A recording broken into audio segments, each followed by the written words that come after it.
সকালবেলা গরম গরম ভাতের সাথে যদি হয় ভর্তা এই কচু শাকের, তাহলে তো কোনো কথাই নেই। যদি খান 1 প্লেট ভাত, সেখানে খাবেন 3 প্লেট, অনায়াসে খেতে পারবেন। মুখে রুচি ফিরিয়ে আনার একমাত্র ওষুধ হচ্ছে আমার এই কচু শাকের ভর্তা।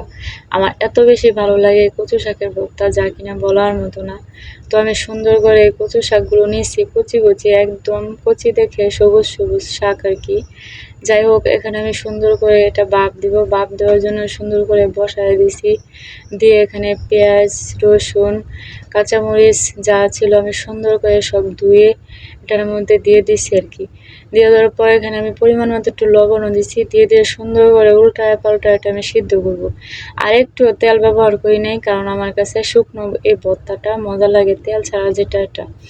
তো সুন্দর করে এটা আমি সিদ্ধ করতেছি, সিদ্ধ করে নিতেছি। আর দেখেন একদম গলে গেছে, আর একটু পানিও ওঠে নাই।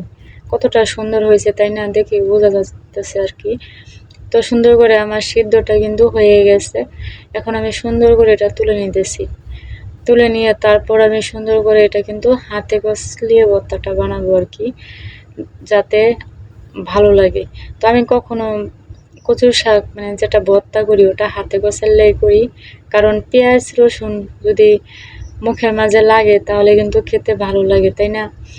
অবশ্যই যারা খান না এভাবে বানিয়ে খাবেন। আমার কাছে এটা অন্যরকম একটা স্বাদ লাগে, আর ঘ্রাণটা সেই লাগে।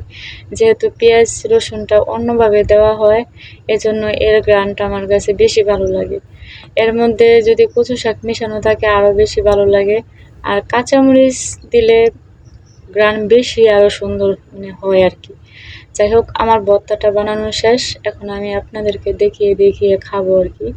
এখানে ডিম ভেজে নিয়েছি। সকালবেলা আমার কাছে মানে একটু ডিম ভাজি আর ভর্তা ভাত হলে কিন্তু ভালোই লাগে মাঝে মধ্যে, তাই না?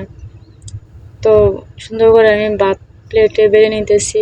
আর এটা কিন্তু আমার স্পেশাল প্লেট আরও আছে, কিন্তু এই প্লেটে আমি খাই, এই জন্য আমি এটাই নিছি। যাই হোক, যাই যেটা ভাবে, আমার কোনো কিছুই করার নাই। আর এখানে আমি শাকগুলো নিছি, নেওয়ার পর সুন্দর করে একটু ডিম ভাজি নিছি, নিয়ে সুন্দর করে এখন আমি পরিবেশন করব। আহ, কি একটা শান্তি জানেন না, এই ডিম ভাজা আর কচু শাকের ভর্তা দিয়ে সকালবেলা নাস্তা করতে এত বেশি ভালো লাগে। বিসমিল্লাহ, মাশাল্লাহ, খুব সুন্দর। আর এত ভালো লাগে খেতে, আপনারা খেলে বুঝতে পারবেন। তো আমার কিন্তু মনটা অনেক অনেক ভরে যায়। আপনারাও খাবেন, খেয়ে দেখবেন, অনেক বেশি ভালো লাগে। আপনাদের যদি মুখে রুচি না থাকে, অবশ্যই খাওয়ার টেস্ট মুখে অনেক বেশি ভালো লাগবে। আর মুখে যদি ভালো লাগে একটা জিনিস, খেলে কিন্তু তৃপ্তি মিটে, তাই না?